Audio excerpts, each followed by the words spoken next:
Ya, teman-teman, sore ini kita akan membahas stretching melalui napas.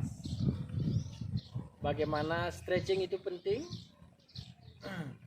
Jangankan kita manusia yang memiliki pola tertentu dan rumah kita sudah terbatas seputaran itu, lingkungan kita sudah seputaran itu.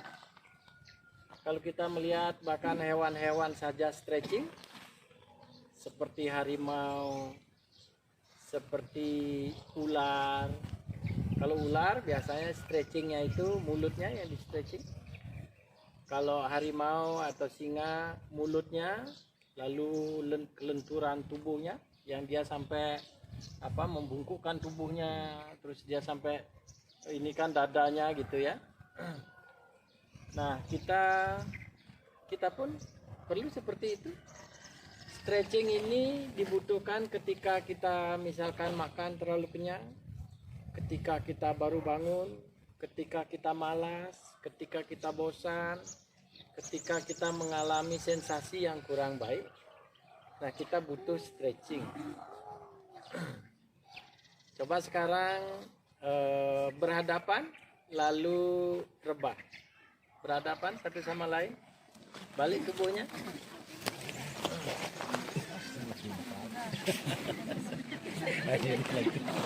Ya, maksudnya biar tidak biar kaki sama kaki, kepala sama kepala gitu. Ada rasanya. Nah, kita nggak adu kaki, kita hanya napas. Oke. Nah, sambil melihat temannya di situ, Lalu sendiri. telinganya arahkan ke sini ya. Oke. Nah, teman-teman, ketika kita misalkan duduk tidak bisa, boleh secara tidur stretching napasnya ya. Saya tidur. Nanti bergelombang bisa, misalkan perutnya ditinggikan atau dadanya yang ditinggikan. Nah, ini bisa dibuat gelombang gitu. Jadi antara perut sama dadanya kita. Nah, sekarang saat masih duduk begini, coba dilakukan. Tarik nafas, pol dada, pol perut, lalu dadanya ini dimekarkan. Coba, silahkan lakukan. Tarik nafas panjang. Nah, Tian contohkan dulu ya. Ini sama seperti kita melakukan jurus 9, tapi tanpa pengencangan seluruh otot ya. Hanya perut sama dada. Jadi ketika tarik nafas, pol dadanya, pol perutnya ini dimekarkan, ini dikecilkan. Jadi di sini dia kencang di sini, tapi kencangnya itu ke dalam. Nah, ini yang dimekarkan ke atas. Kalau kita bisa melakukan yang seperti ini, stretching ini akan mereposisi kalau ada usus kita, usus besarkah, usus kecilkah, lambung kita kah yang tidak yang mengalami disposisi, akan direposisi dengan baik. Begitu juga yang ada di jantung, paru-paru dan seterusnya. Oke, coba kita lakukan sekarang. Lakukan 3 kali. Tarik nafas, pol dadanya, pol perutnya, lalu tahan, kencangkan di bawah, yang di atas mekar. Gitu. Lalu tahan semampunya bisa nahan. Nanti buang napasnya, rileks gitu. Coba ada nggak kira-kira yang sendawa? Kalau ada yang sendawa berarti reposisi lambungnya bagus. Coba silakan lakukan 3 kali ya. Tarik nafas, pol dadanya, pol perutnya. Malah keliangan. Ya, kalau ada yang keliangan juga bagus, jangan khawatir. Kalau mau pingsan, kasih tahu, suruh pingsan. Silakan.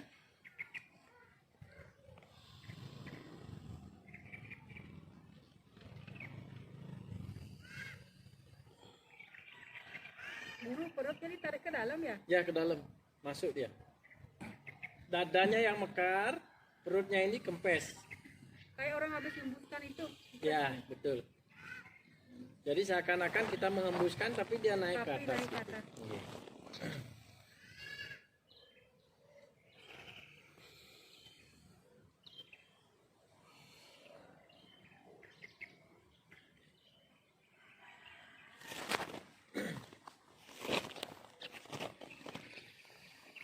Harusnya setelah sekian kali latihan, perutnya sudah bisa kempes kan?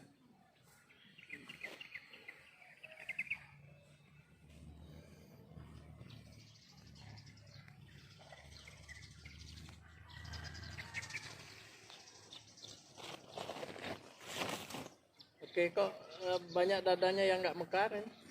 Mekar kan dadanya?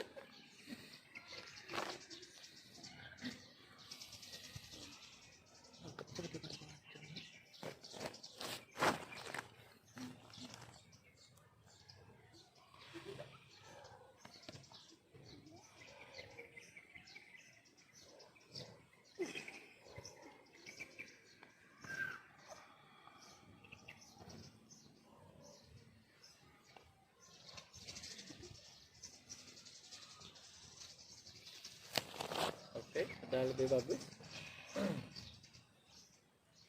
Keringat ya. Langsung keluar keringat. Langsung keluar keringat ya. Oke, semua udah 3 kali. Ya. Nah, ada yang sendawa? Sedikit? Ada sedikit. Ya. Kalau misalkan kita apa istilahnya itu good ya, atau sering kembung lambungnya, sering tidak enak rasa lambungnya, mungkin selesai makan atau ketika kita lapar. Biasanya ketika kita lapar dia akan memunculkan juga sensasi di sana. Nah, ini bisa dilakukan melalui stretching ini. Dengan stretching ini disposisi bisa direposisi lagi. Lalu kalau misalkan ada yang tidak seimbang, terlalu berat dia berfungsi di satu sisi, nah itu bisa juga kembali dia gitu. Nah, kadang-kadang ketika kita melakukan stretching melalui napas ini, ada rasa panas mungkin di dada, ada terasa mungkin di punggung gitu ya. Nah, itu jangan khawatir. Ketika dia sudah rileks, lakukan lagi. Karena biasanya jika yang seperti itu terjadi, ada yang clog di dalamnya, di dalam itu, sehingga terjadi ketidaklancaran di sana gitu. Nah, ketika terjadi mungkin dia panas atau mungkin dia tegang di situ. Nah, andaikan misalkan kita sudah melakukan yang seperti itu, ini bisa dikembangkan ketika perut kita sakit juga bisa dilakukan begini. Untuk siapa tahu misalkan ketika kita tidur, kemarin kan kita udah membahas ketika usus besar kita penuh saja misalkan, dan lalu kita tidur miring, itu bisa membuat coak di ininya kita, ada peregangan di pegangan ususnya kita, itu juga bisa membuat kita sakit gitu. Jadi dengan melakukan yang seperti ini mungkin dia akan direposisi lagi. Nah, sekarang coba tidur sama posisi kayak tadi, nah kayak gini, berhadapan supaya tidak adu kepala sama kaki, maksudnya ini. Boleh saling miring, boleh, nggak apa-apa.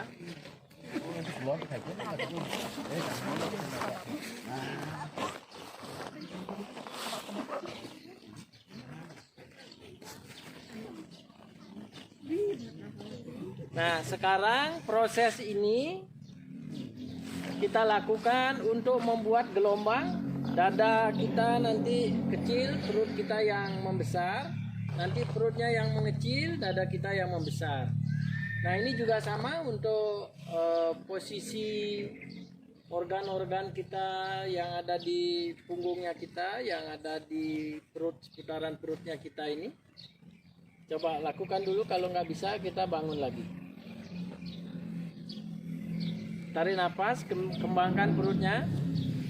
Setelah kembang, lalu kempeskan perutnya, biarkan semuanya mengarah ke dada. Nanti turunkan lagi ke bawah ke perut, arahkan ke dada, arahkan ke perut gitu.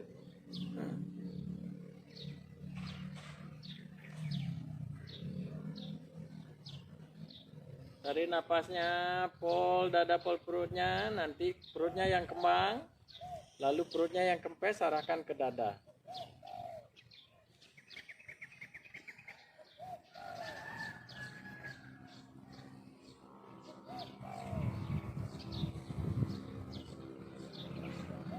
Oke, baru sebagian yang bisa ini.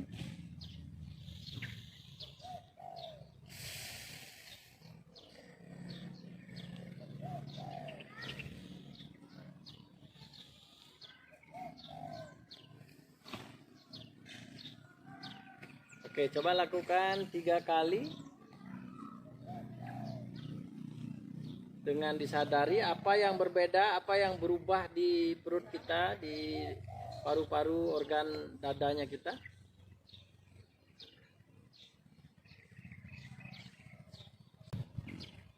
Rasakan dia bergoncang ke dada dan perut kita. Ketika ke dada seperti gelombang, di perut kita kempes.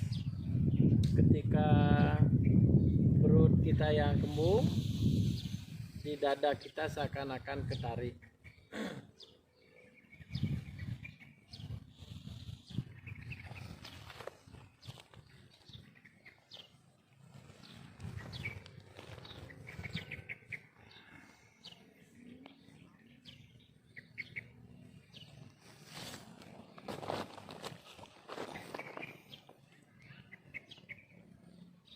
Ada yang belum bisa? Kalau belum bisa tunjuk tangan. Iya. Oke, coba tarik napasnya. Pol dada, pol perut ya. Pol perut dulu, kencangkan perutnya. Ya, lalu tahan napasnya. Sekarang dikecilkan perutnya. Biarkan dadanya yang mekar, perutnya yang dikecilkan. Nah, tapi jangan menghembuskan napas. Nah, jangan dihembuskan napasnya, biar ke dada dia mengarahnya.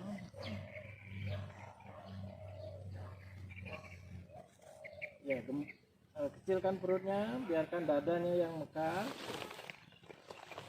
Nanti kembalikan lagi perutnya yang besar, di dadanya yang rata gitu, yang biasa. Tapi napasnya nggak dihembuskan gitu. Enggak dihembuskan. Nanti setelah nggak tahan baru hembuskan napasnya, perutnya kecil lagi gitu. Nah.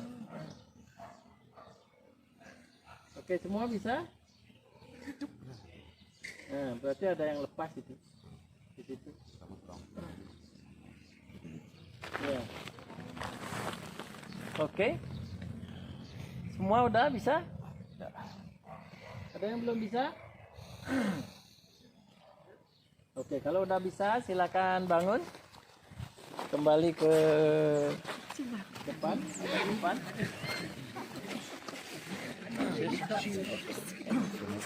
Ya. Oke, teman-teman, ada yang merasakan sensasi sesuatu, mungkin di punggung, mungkin di dada, mungkin di seputaran sini, Ya, seputaran tulang belakang. ya. Nah, setiap kita tidur, ini kalau kita nggak berlatih tentang napas ya, rahasia napas ini, kita hanya dirawat saat kita tidur, karena secara umum ketika kita sudah menginjak remaja, bergeloranya perut kita ini semakin jarang ya, dan biasanya di dada. Nah, orang-orang yang bernapas melalui dadanya yang kembang kempes, biasanya dia kotorannya keras, sering sembelit, nanti gejala ambeien, mungkin kalau dia wanita bisa miom, bisa kista, bisa keputihan, bisa prostat, terus mungkin di belakang pinggang kita di sini, mungkin ginjal kita tidak mendapatkan cukup energi, dia lama-lama jadi kristalisasi. Begitu juga kandung kemihnya kita.